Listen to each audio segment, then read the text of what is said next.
All right. Welcome to Overbooked and Underqualified. This is episode 2. Yes. We're still on Brimstone. Yes, loving it. Yes, I am too. Yeah, I feel like this book's been a lot slower than the first one was, because the first one, like, right off the bat is, like, action. Yep. And this one's been a lot more, like, plot building, I feel. Yep. So it's feeling a very different vibe for me. Yes. It's definitely a little bit slower. I'm not Yeah. bored yet.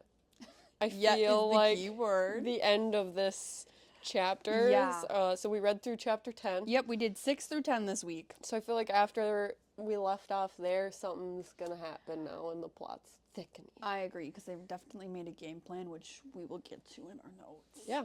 So let's start it off. Yeah. Chapter 6. Chapter 6. Okay, so my first note, which we'll come back to this later because there was something else that also made me sad. My first note is her not wearing the dresses that Fisher is laying out for her. I don't know why that's like affecting me so much, but it's like making me really sad. Me too. Especially with that one, because it was like it had the foxes all Oh over my it. gosh, I know. And it was like so detailed and gorgeous. And like I understand she's like I don't wear dresses. I'm not that type of girl. But I'm also like, girlfriend, you're a half vampire, half fae now. Like you're not the same person you were prior. And she's appreciating the dresses. Yes.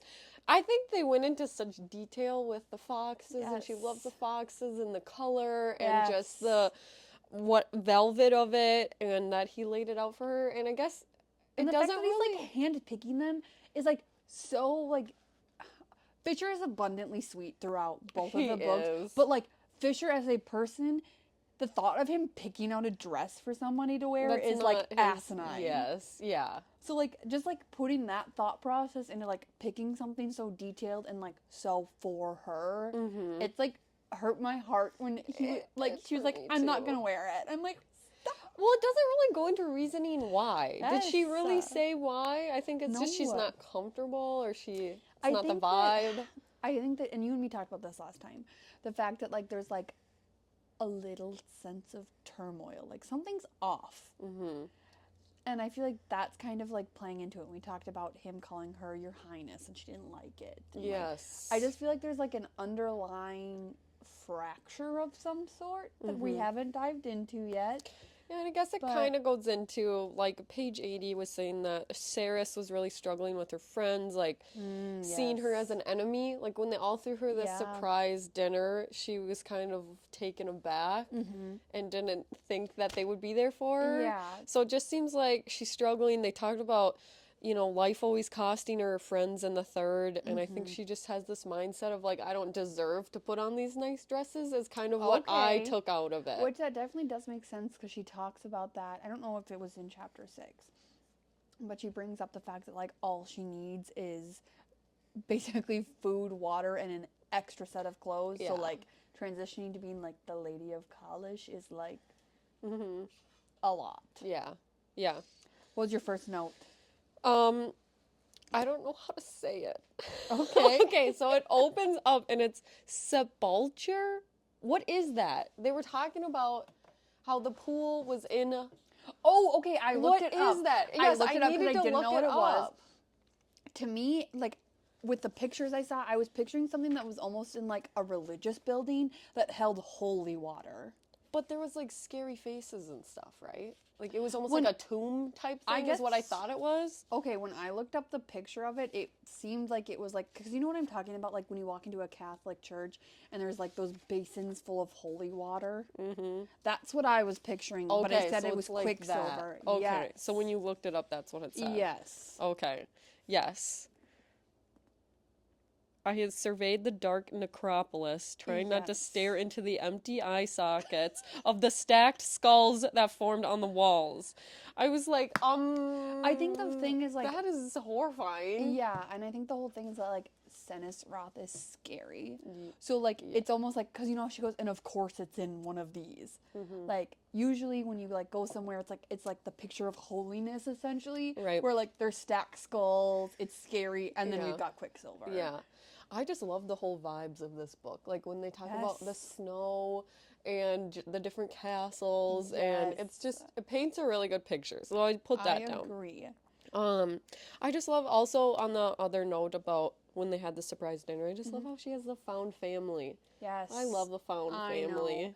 Especially because, like, she really doesn't have family. Like, she has Elroy and she has Hayden, but, like, she talked about how she doesn't have friends, like, didn't have time to have a boyfriend or anything like that. Yep. Something that did alarm me about the surprise party, and I did not like the vibes, her being more excited about Onyx than any of her other friends there. Like, when she was like, Onyx, and he, like, came up and was, like, petting and licking her, like, I know that's her pet, but it's like, we just saw him, and all of your friends are standing here getting, like, ready to welcome you. Yeah. And, like, you're like, oh my god, my pet fox. Yeah, I think she was just super uncomfortable. Like, I think it just Okay. goes back to she didn't feel like these people actually like her. Okay. Like, I think she's, And I that don't might be, know. and But I get where you're coming Yeah. from. Yeah. And again, I love her character. It's just like I'm feeling so weird these first chapters with her. And again, but like she's been created into something wholly new. Yeah. So I don't know if maybe she's just struggling, but that was weird to me.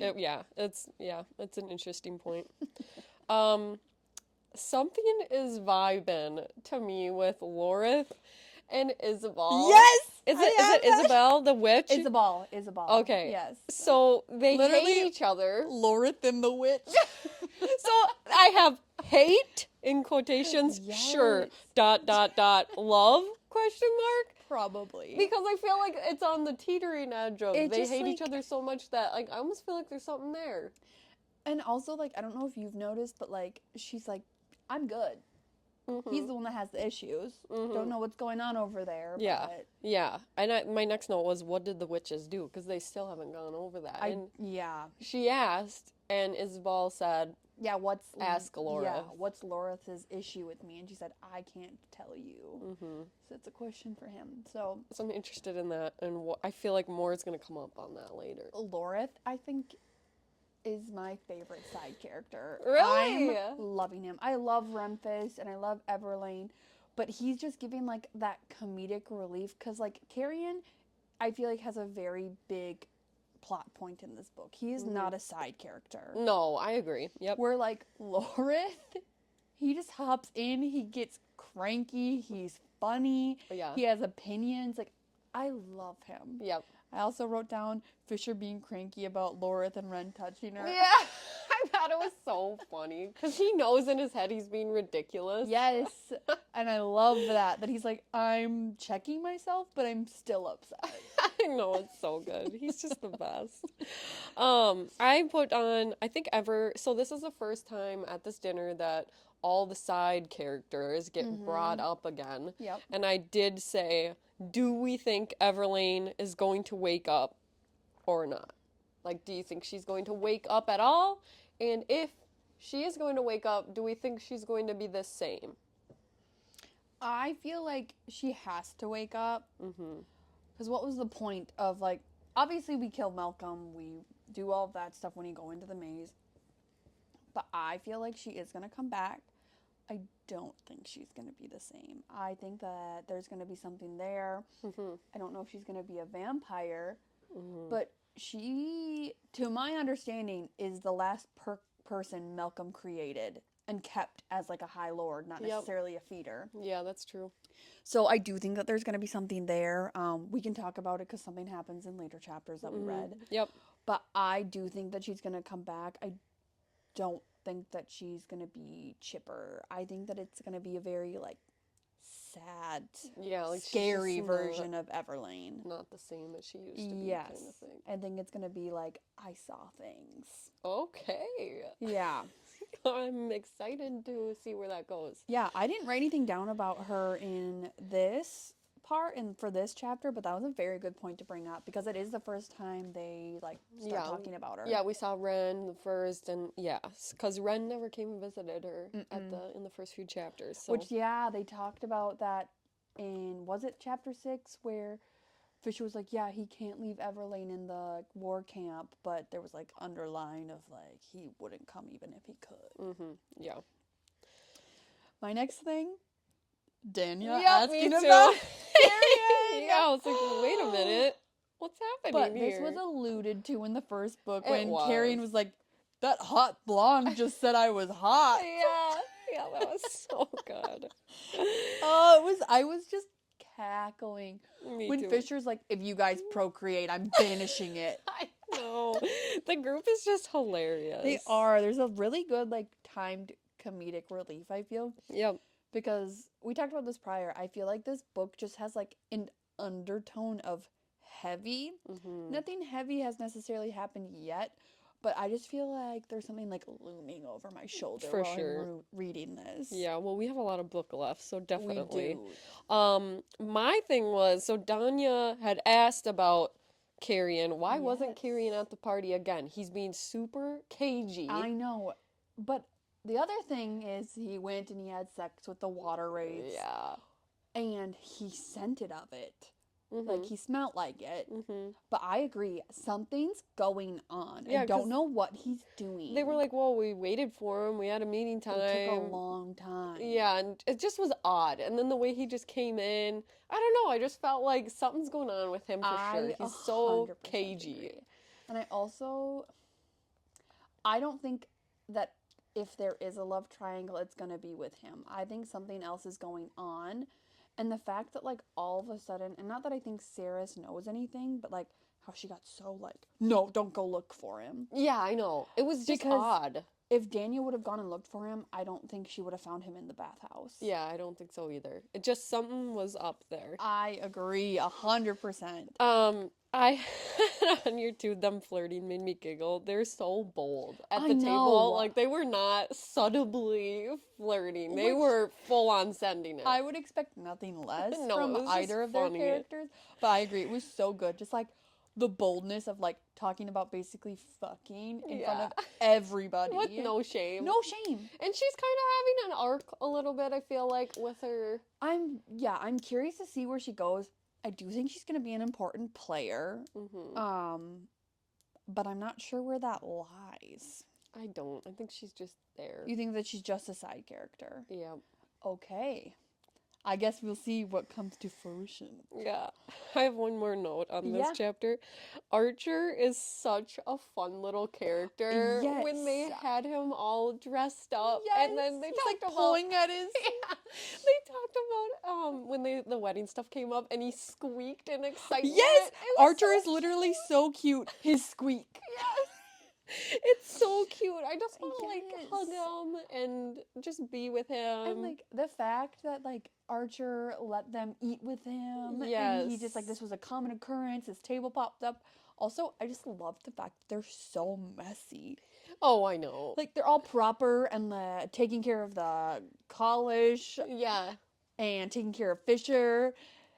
And they're, like, servants. And I guess when I picture, like, servants, I'm picturing tidy, clean, whatever. Yes. And this is just giving a whole new vibe that I haven't experienced before, and I Yeah. love it. I do too. It makes it so, yeah. Him tugging on his little vest So with his gold. cute. Oh, Okay, and then my other note was, so we end the chapter on the wedding talk. okay. My last note is what is going on with the wedding, but that literally comes to fruition right at chapter 7, which made me so abundantly sad. So, one last question before we move on to Yeah. chapter 7. What were your thoughts on the wedding talk? Did you think he was being, like, for, you know what I mean? What did you think? Did you think that? I thought that it was gonna go somewhere else. He is, like, so in love with Saris, so open when it comes to things with her. I thought that there was gonna be something else. I just didn't know what, especially because she said something about him being, like, on the same page, but then, like, a flash of sadness. Yeah, or disappointment. Yeah, so I assumed that there was gonna be something else. I just didn't know that it was gonna be so upsetting. Yeah, it is. So chapter 7. Yes. The topic of true names comes up again, which we kind of Yeah. had predicted from the first book. Because Yes, they made yep. such a big deal about how the Fae have different names. They keep them Yes. protected for a reason. And so then it comes up that he doesn't know his name because his mom basically died before he was able to tell, or she was able to tell him. Yeah, it's like a rite of passage 13, because he was 10 when she died, Yes. and Dad's dead. Yep. I do think that that is a significant plot point, that he does not know his name, and when someone knows your real name, they can control you. Mm-hmm. I think that that's going to play into I'm scared. something, yeah, very scary. I don't think it's going to be a sweet, wholesome moment where Mm-hmm. Saris gets to learn it first. Yeah. I have a sad face. He doesn't know his name. Because Mm-hmm. we've talked about this and how his biggest tattoo is sacrifice. They just keep piling on for this poor man. I know. He doesn't get to have anything that he wants. Like, I he know. wants to get married and he wants to do this and he, like, can't. Yeah. It was very upsetting for me. I did not like it. Mm-hmm. Yeah. And then I made note of this. Small magic gets brought up Yes, again. I wrote that down too, again. And you were talking about that in the last Yes. episode. And I definitely think you're right. It's gotta be some foreshadowing. And then I also had some more questions around it with this time. So, Me like, too. she plugged up, she almost created a sound barrier, is what it Yeah. felt like. Yeah. And I wrote, does it replenish? But he went into, like, great detail that it doesn't come back. Mm-hmm. But in that prologue, he talked about how when he was little, he was complaining to his mom about not having. Yeah. And she said the whole, like, be patient. You have just enough for the right reasons. Yes. But he also talked about how he had healed a thumb when he was little, and it almost took him out. Like, he almost passed out. Yep. So then, did he have more of a reserve of this healing magic? It must have been. Yeah. Okay, I must have just, like, if we're following read that. Yeah. Yeah. Okay, that was my one question about that. I thought that was very interesting that it got brought up so soon again. Mm-hmm. Because I definitely think that they're trying to build up a knowledge base for us there. Yep. Yeah, the noise canceling small magic. When he said, I can't wait for you to show me what else you have, I'm kind of like, how do we know she has all these powers? Like, you know what I mean? Do Yeah. all Fae have all these powers? You know, because, like, Carrion's Fae. Yeah. We haven't heard of any powers from him. Like, what about Lorith? Like, what is Lorith's powers? We know that Ren does. Mm-hmm. So I guess I'm kind of like, well, how do we know she has them? I'm wondering if, because she kind of went into detail about when, like, he was trying to take off his clothes and he wanted her to use her magic, how she could feel it, like, basically, like, roiling underneath her skin. Mm-hmm. So I don't know if maybe there was a discussion there where she's like, I can feel it. Mm-hmm. Or also all of her runes might give it away, because I think he might have been referring to her alchemy powers as well, because That's true. she's got these insane runes. Yeah, I don't know. That's my thought process there, but I know what you mean. Like, how do we know? Yeah. I know, it How do opens we up a lot know? of possibilities for, other Yes. powers to come about. And I don't have a lot for chapter 7 because it was mostly sex, which was, it was good. I was here for it. But this was, like, something that felt really sweet to me when he was describing her new scent. And he, like, attached laughter and peace and love. And it literally said BRB crying. Yeah, that is cute. That was really Yes. sweet. I mean, you never see an MMC describing them that way in a sex scene. Like, they always talk about, like, citrusy and mountain air and pine. It's always weird. I'm always like, wait, what is that? I need to go smell some candles to get... Because I sniff my pine tree outside to get an idea of what we're working with. Yeah, I know. So the sex scene, they used the word flesh No, and also folds. a lot. I was really upset. Flesh and folds, that's all you need to know. I literally don't know. Anytime I saw an F word coming up, I'm like, skip. I mean, I don't know how else you describe things sometimes, but can we it try seemed to come something up an abundant amount. I also was having a really hard time with, and I don't know if this is just me being a picky reader. I didn't like the exclamation marks when they were talking after saying fuck. Because it felt like they were going, fuck, in, like, my head. Instead of, like, I did not read it like that. Instead of, like, so a weird. sexy. Okay. And I don't know if it was like that in the first book, because when I did my reread, I listened. Oh my But God. I just, like, kept, that's just how I kept picturing it, and it was getting in my head. So I have on here. Now I'm gonna read it like that from going forward. So thanks for sorry. And then her passing out. Yeah. never read a sex scene where she passes out because the orgasm came was so so good. good. I mean, good for her. Honestly, props. Wow. That was a lot. And then I have little birds with flashing blue wings drawing. Yes, I think that Did bird you is see gonna that? yes, birds continuously get brought up. We keep talking about that. Continuously. Kingfisher, we've also talked about this we learned through our baby books. Kingfisher is a bird. Yes. I was very interested in that. I do think that that's going to come back to his real name. Yeah. You think? Yeah, because am I wrong? Did I make this up that he was talking about how in his mother's books that there was like basically birds and Sarah's? I literally just was trying to find that page. It says in her notebooks were full of drawings of me mostly and of little birds with flashing blue wings, but she drew a lot. She drew you a lot as well. So I just felt like something is going on there with the wings. And we talked about this with the first book. The first tattoo she got was a bird, and we didn't get any more information about it. Yeah. And then I have one more thing on the wings. So it ends chapter 7.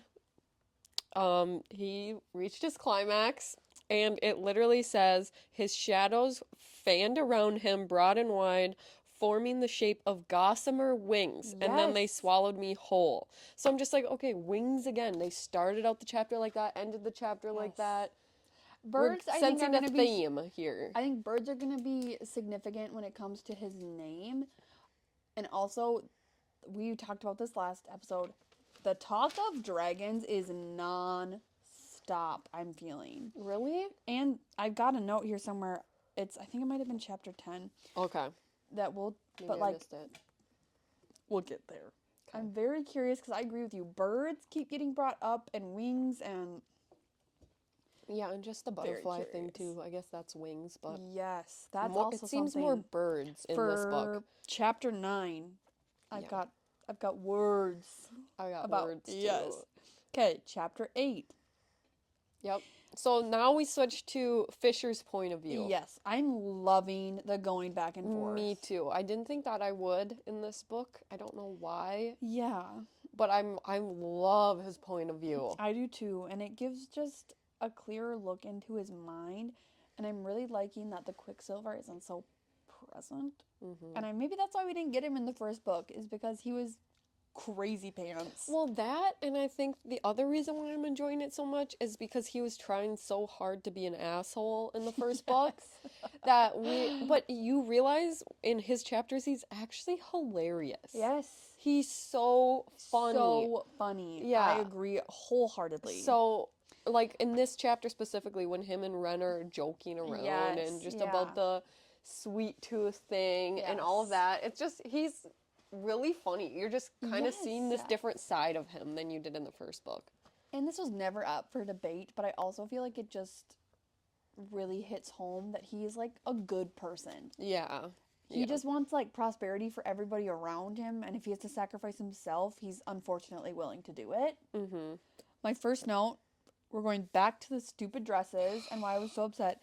His mom made these dresses for her. She knew that she was going to have an affinity for foxes. I wrote that down too. That's insane. Once that came up and you remember all the details from the last velvet dress, and then it makes it even worse that she's not putting them on. But also, it just shows that Fisher just wants her to be happy and do what she wants, because he's not sharing this information.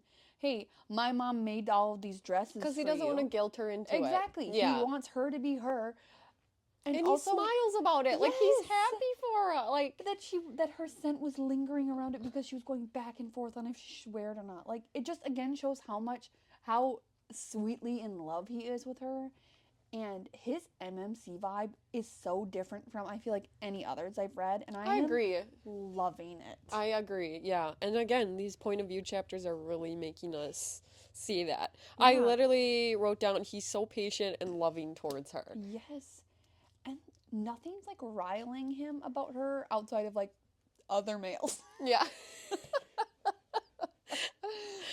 Yeah, I wrote down, he kind of did Lorith dirty when he was talking about how he slept with other people, obviously, but he's like, none of them were her. And he's like, I'm no Lorith. And I'm like, wow, just throw Lorith the bus. He's just been banging women left and right, and I'm kind leaving of like, them in the dust. Lorith, I need more from you. Dog. Yeah. What's happening here? Maybe he got scorned by a witch. I know.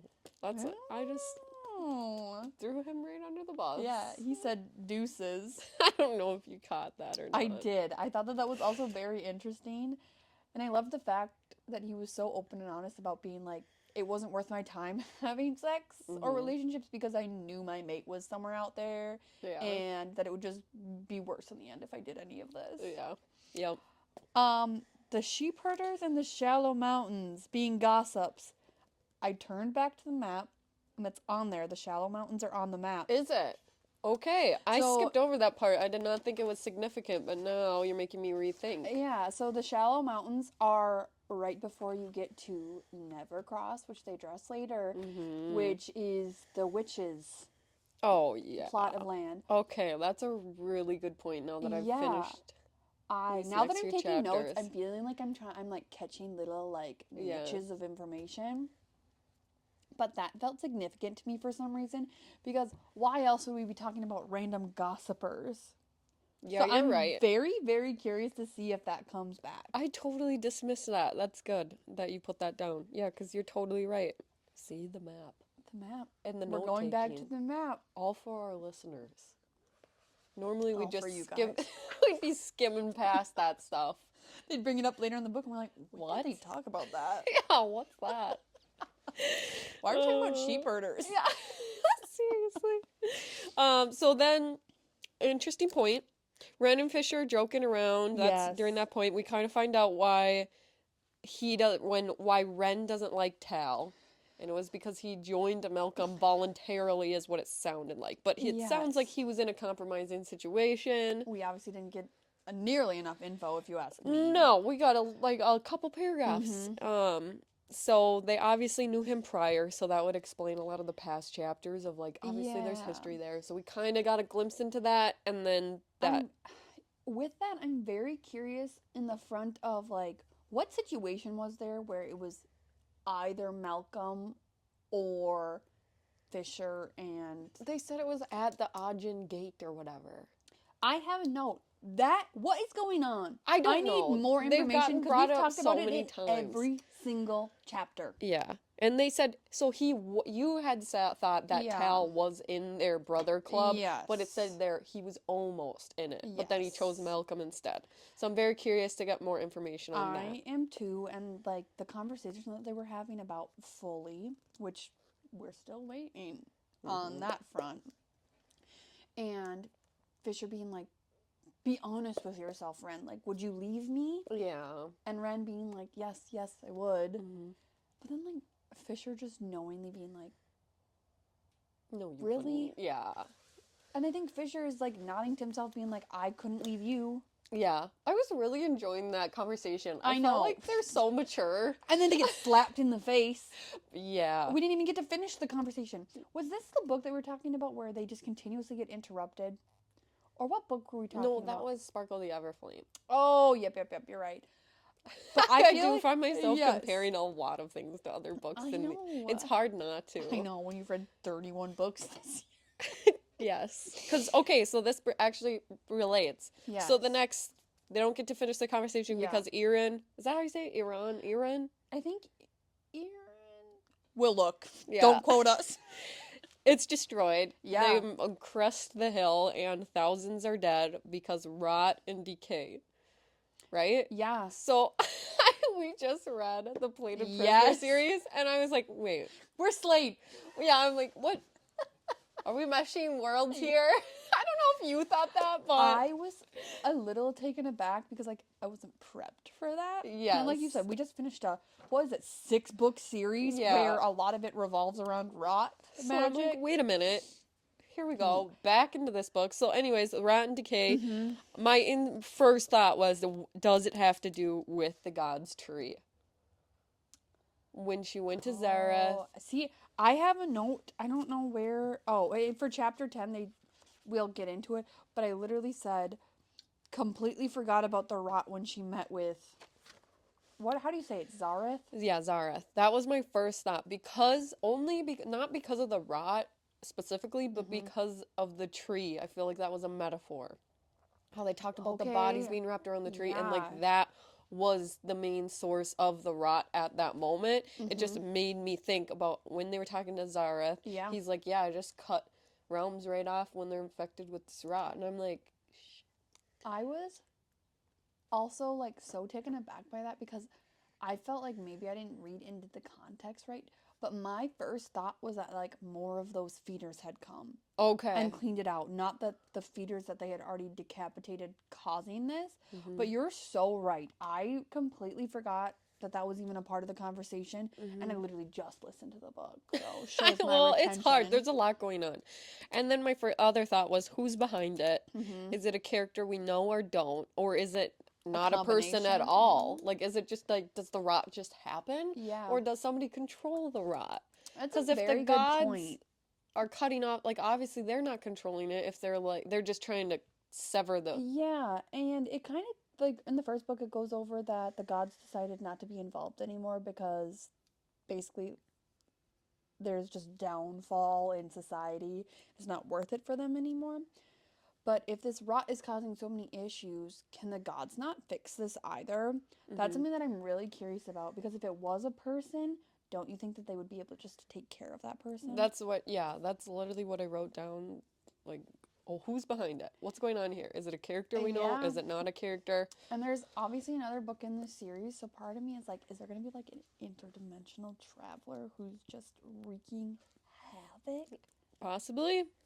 I'm so interested, and the description of the war camp made me like get goosebumps. It was just gross, and the oozing black, Oh, I know. almost like veins, but they described them as roots, and when you cut them, they started to like bleed.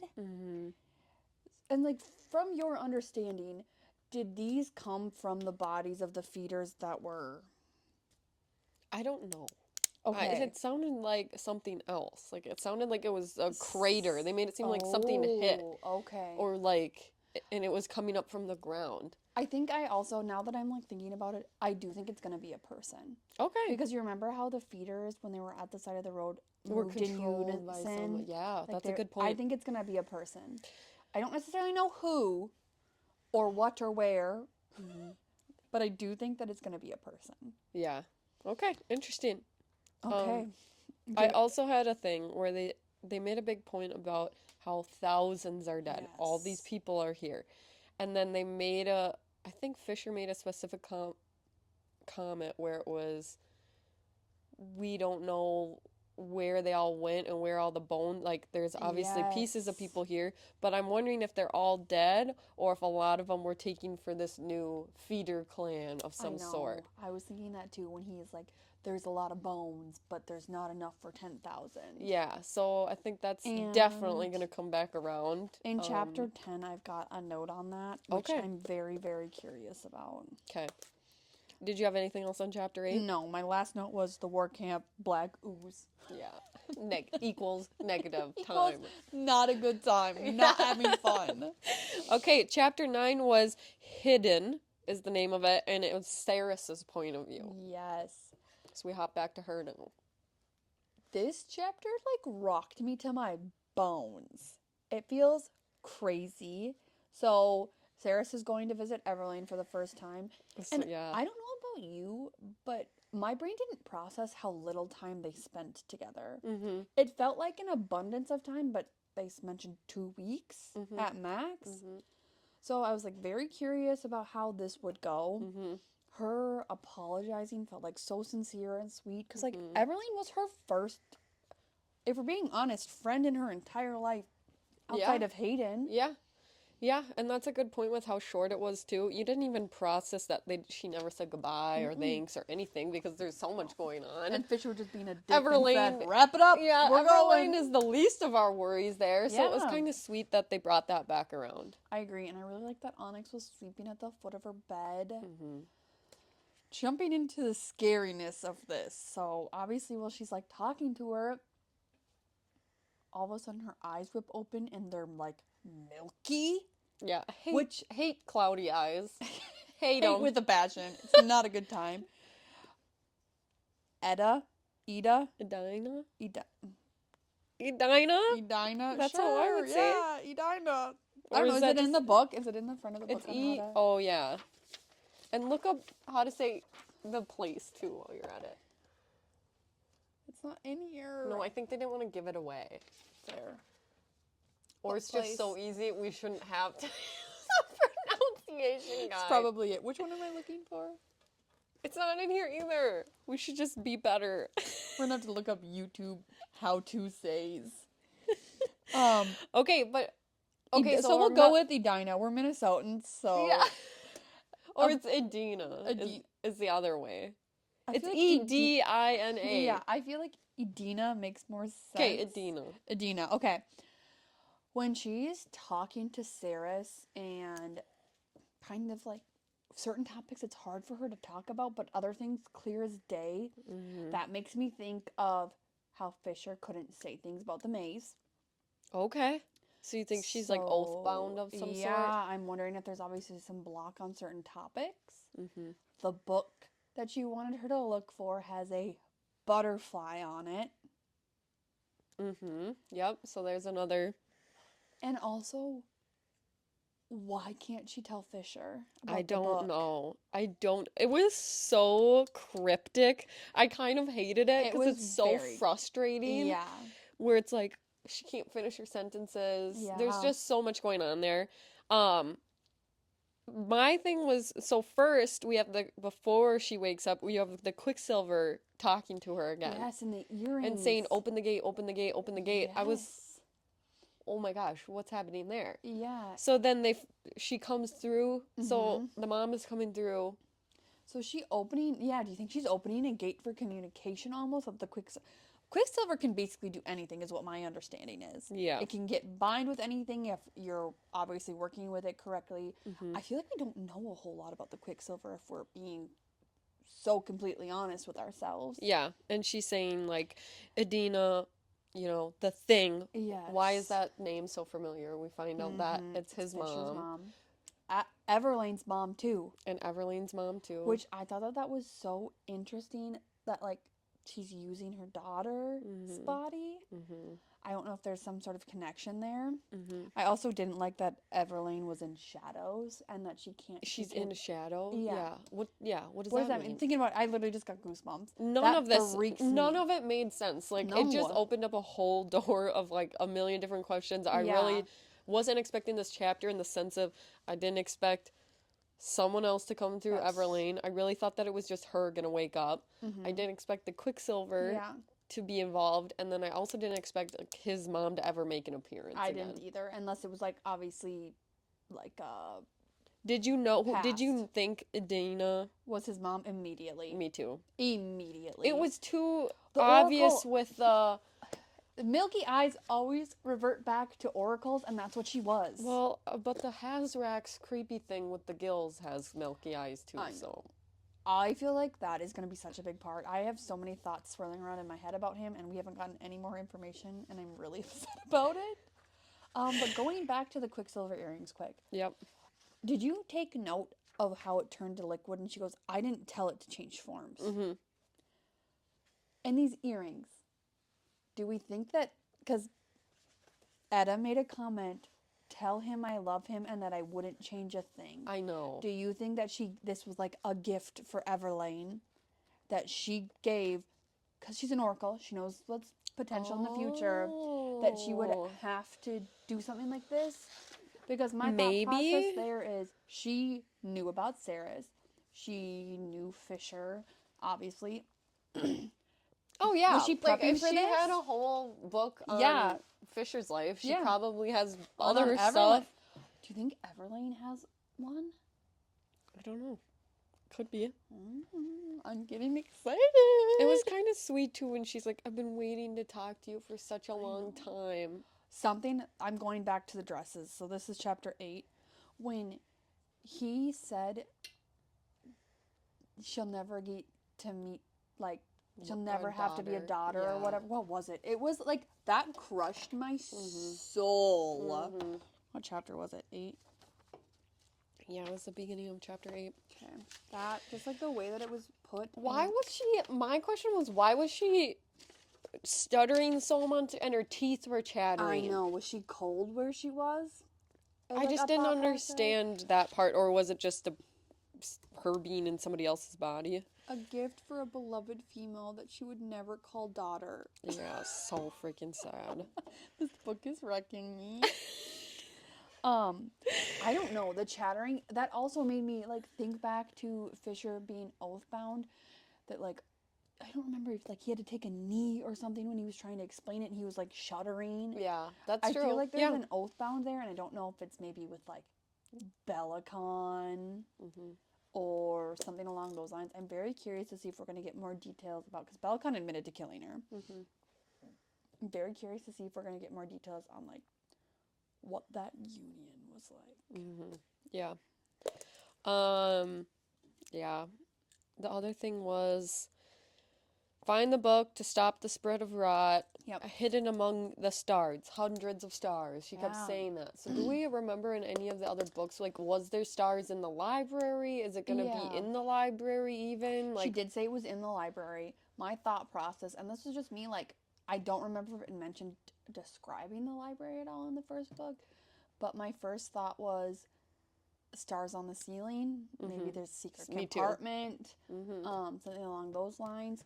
I feel like it's going to be something, I hate It's riddles. not going to be on the shelves. It's going to be some dumb riddle thing. Maybe it's going to be in the section of the library that's on, like, constellations. Yeah, something like that. It's among the stars. So I'm very interested where that goes as well. And then the butterfly connection, it has a butterfly on it. And also, like, why is it not like other books? It's small, it's but blue. wide. It's blue. There's a butterfly. I feel like it's going to have to be in some sort of hidden compartment. Especially because Fisher obviously doesn't know anything about this book. Like, he grew up here. He's been living here off and on since he was in Erin? I don't know. But, yeah, I just feel like it's hidden somewhere. I think that Edda hid it a long time ago. But then I'm also like, if you know where it is, why are we being so cryptic about I know, finding just it? freaking tell us. But that's obviously, it's the point of fantasy. I know. But we're both impatient. Okay, and what'd you think of the sealing the runes part? I have a theory there. Yeah, I don't know. I would assume that it has nothing to do with the marriage, because obviously she knows Fisher can't get married. I don't think it has anything to do with that.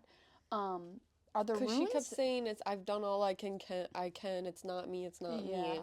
So how do you think she's who else is digging into that? Because she was basically saying, like, I'm not burning you. So I don't know what was going on there. That was kind of scary. And also, it's scary how much she doesn't know. I know.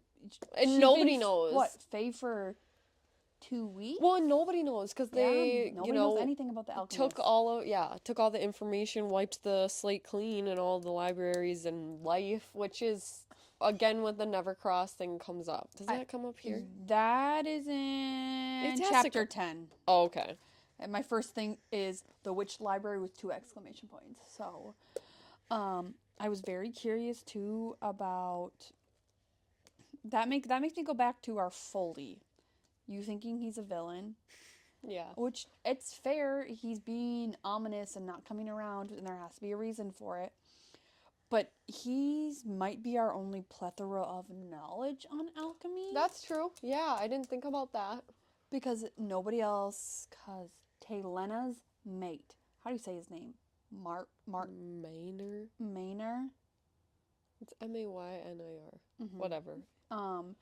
His hobby was looking for it, and even Bellicon's libraries didn't have anything. So that just makes me feel like maybe Foley will be on the good side. It might just take a long time to find him. Okay. I kind of thought that the true names have to do with sealing her runes. Okay. But so my question I guess I don't know. there- It's not a in. But it's a guess. Theory. It's a guess nonetheless, which is fair. Because... But I guess, how would other alchemists, because they're not all godbound and whatever. Well, but all alchemists have their runes that they need to seal. I think... But not all of them have mates, so that could be wrong. The runes confused me in that sense. Because they were talking about how they've never seen an alchemist with runes like that before. Mm-hmm. But are all of the runes based on the mating bond? Oh, you know what? Probably not. But you know what? Now that I'm thinking about it, Mm-hmm. on your theory about how. So the last book, before Malcolm's dead, and Yep. it's just them two, and he's naming off all of her runes and going Yes. Quicksilver, Brimstone. That's the first time we hear Yep. Brimstone, and whatever the other ones are. Mm-hmm. Maybe it has to do with you have to seal them once you like master or able to like Oh. liquefy or whatever kind of or Mm-hmm. manipulate a different kind of metal. So that kind of piggybacks off your theory a Okay. little bit. Like maybe once, Brimstone Mm-hmm. is, It's like solidified. yeah, Once you can like bend it to your will. yeah, And the only thing that she's technically mastered so far has been Quicksilver, if we can even consider that being mastered. mm-hmm. Or do you think that you have to seal the runes with the metal itself? Possibly something to do with Because that. Quicksilver combined with obviously, again, whatever. So part of me is like, you have to almost like bargain with these metals for something. What if it just wants a joke to bind with your rune Yeah. and be closed? So do you think it's going to be an individual sealing part rather than like a singular ritual to close them? Maybe, yeah. Okay, that's a good guess. I don't know. It's interesting. And then is this only for alchemists? I think so. Because if nobody else knows how to do it, that's that's what I kind of would what they assume too. made it seem like, at least. Okay. Yeah, I'm very curious to see where that goes because I feel like that's a very big path, and I'm curious about what not sealing them means. Well, yeah, because she did say then it's just like this endless well of power. That So keeps is that gonna building. kill her from the inside out type of deal? That's the way I took it. That brought me back to going back to a different series, Fourth Wing. Mm-hmm. So when they don't use their signias, they basically go crazy, Oh, yeah. and their magic doesn't manifest. Yeah. Obviously, it's a different series, Mm-hmm. but part of me is like, is it something where like it keeps Similar to building that? and building and building, and you're SOL if it gets to a certain point? Mm-hmm. Was I it? don't know. It was chapter 10 that I for my next point, but that's all I had for chapter 9. It was so cryptic, so scary, but also like such a plethora of It knowledge. sets us up a lot for what's going to happen. Yeah. So then we jump into chapter 10, which is Yes. Rot, is the name of it, and it's Sarah's point of view again. Mm-hmm. Okay, the witch library. We're going there. We're not going there. Obviously. I don't know if it's going to be in this book, but we're going and there. that's the only reason, I think that's the only way we're going to find info on Alchemist. sealing the runes. Yep. And I think that's where Folly is going to be. Okay. But I don't know. That is a very interesting. I like that. And I think, there's something to do with the alchemy thing there too. Mm-hmm. Which would tie in with your theory about how they got to find him to find her. That's good. Information. I like that a lot. So it's the catacombs, and the way they described them was horrible. Like, basically their own people, the witches, won't even go down there unless they absolutely have to. Because they said it's, what was the word? Unearthly things live down there. Yes, and it was, what was it? Experiencing, the way that she described it. What were the words she used? You were right. Experience Yeah, it. and Fisher was like, Experience a library? Yeah. Yeah. So interesting. I'm so curious. I feel like that chapter is going to have me going, which was such a good connection with you with the Shadow Mountains or whatever they were called on the map. Yep, for the sure. Shallow Mountains, yeah. That just solidifies it. I have here completely forgot about the Rot when she met with Zareth. Oh, yeah. Then we talked about that. I guess I didn't even put 2 and 2 together, but what? This first 10 chapters, it's been in the span of, do we remember how long she was, like, healing after she got turned? Was it a week? Yeah, I think it was around a week. And then Fisher talked about prowling around his room when all he was doing was thinking about fucking her for 3 days. Mm-hmm. So, after she had been well. Yes. After. He was more worried about her living, and then we transitioned. Yeah. So it's been a week and a half since she talked to the gods? That, to me, is absolutely insane. It feels like it's been years. Mm-hmm. Yeah.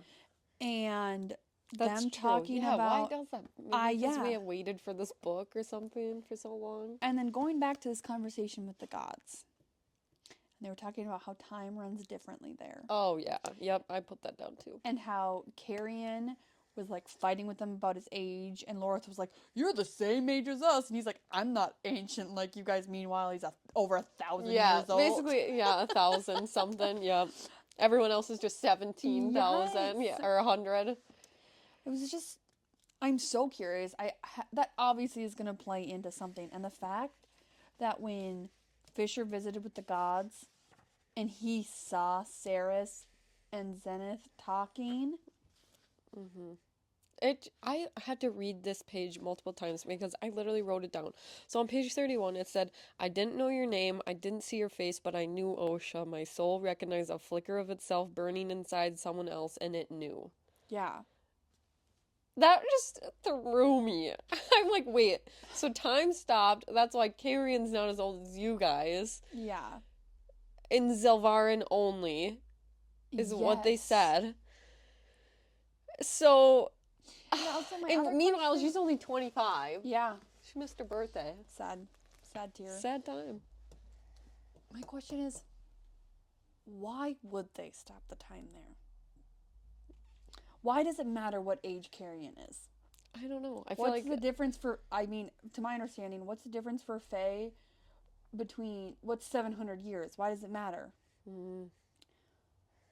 So I'm very curious. Because you're saying, like, why does it matter to the gods? Like, Yes. why did they switch it up? Why did it matter to the gods to pause time in Zelvarin, supposedly? I'm very curious to see what comes back with that. It's very...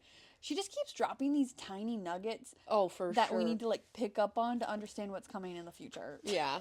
Yeah, and we're spending so much time actually looking at details that I'm very curious on how it'll all tie together. My next one is, what is with the gates of... Is it Ajin? Oh, do they bring it up again in this chapter? Yes. I don't remember that. Yeah, now I'm blanking. But they talk about the gates of Ajin again. That's when he got pulled to talk to the gods. Was during that situation. Yeah. So, what is going on there? When are we going to get to hear that full story? Something about dragons going to come back around with I'm getting upset. I know. I keep feeling like I missed we a both chapter. just re-listened. Yes. And I feel like the only time they really talked about it was during Lorith's song. And then Lorith's song got taken away, but wiped off. Yeah. So I don't know if that'll come up. Part of me wants to go back and re-listen to the song now with maybe a little bit more open ears. Catch some more details. Maybe we do need to. But, yeah. So, and then it ends with Carrion and Fisher going on a trip together. Which is so curious to me. Fisher, I can't tell if Fisher hates him or not. I think Fisher doesn't like his proximity to Ceres, but I think he likes him potentially as a male, if that makes sense. Yeah.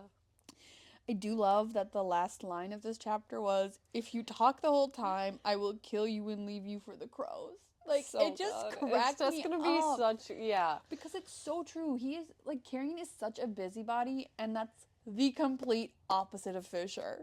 It's so good. I love them together. Their banter cracks me up. I have 2 comments. Yeah. Do you think that Carrion has alternative motives for wanting to go? I wouldn't be surprised.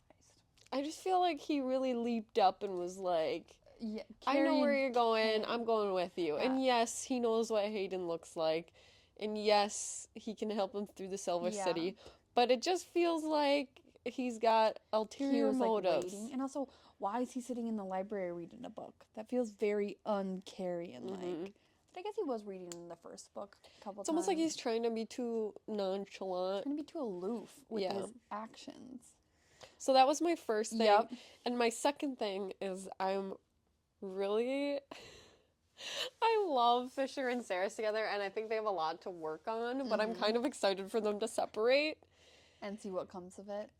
Because I just feel like now we're going to find out more about Tal. Yes. Because she's going back to that world, and I'm excited for Carrion and Fisher's experience in her world. And and we kind of got our sexy scene, so I'm feeling good about that. They're taken care of in that area. I think they each had, like, a lot of orgasms to last for a while. I mean, one was so good she passed out. So she should be good for a little bit. She should be solid for at least a couple days. So I'm like, they're fine. Yeah. I'm excited to like see where this goes. I did not even put 2 and 2 together. Obviously, I know she's going back to Sinithrath. I did not put together that she's going to be alone with Tal. Okay, well, now I need to go home and read like 5 chapters. Now I'm super excited. So next week, Yes, yep. we are going to read 10 chapters. Yeah, we're going to go through chapter 20, and it's about page 263, Yeah. I think it Through was. chapter Yep. 20. So yeah, I'm excited. Any other predictions that you have on your end, or are you? I don't know. I'm feeling very curious. I'm excited for Hayden to potentially be coming in. Me too. I am too. Meeting his sister like this for the first time, like completely different person than when he saw her. I want to say the timeline of the book is probably roughly somewhere between 3-6 months. Mm-hmm. And she's a completely different person. Yeah, that's a good point, and I'm excited to see how Hayden, if we even get to see him, but I'm excited to see how he interacts with both Carrion and Fisher. Yeah, obviously him and Carrion have some bad blood, I would assume. Considering in the but first they're chapter also familiar. Yeah. Like, is he going to blame Fisher and for Carrion things? definitely, took care of Hayden at the end of the last book, getting him all settled. I could see him blaming Fisher, but I can also see him being pissy when he first meets Fisher, but then once he sees Saris and has an understanding for like how happy she is, that he'll move on. Mm-hmm. Do we think Elroy is going to come? No, I kind of forgot about him. I don't know. With having to get ready and start crafting all of these potential relics, because they said we're going to need more than 15,000. That's a if we're really prepping good for point rot, too. I could see him coming and being obviously like a very vital person in creating this, because he knows how to refine the silver and he knows how to prep things, and it can almost be like a switch almost of like him apprenticing with Saris rather than Saris apprenticing with him. Yeah, that would be fun. Yeah. I thought he was going to be dead. I just feel like there's too much happiness going on. I figured if they're going to kill someone off, just take the old man. Elroy. So your situation scenario is way better than mine. So that's kind of where I'm leaning currently. I'm very curious to get some more info on Carrion and what's going on there. Yeah, something's up. Something is up. Hardcore.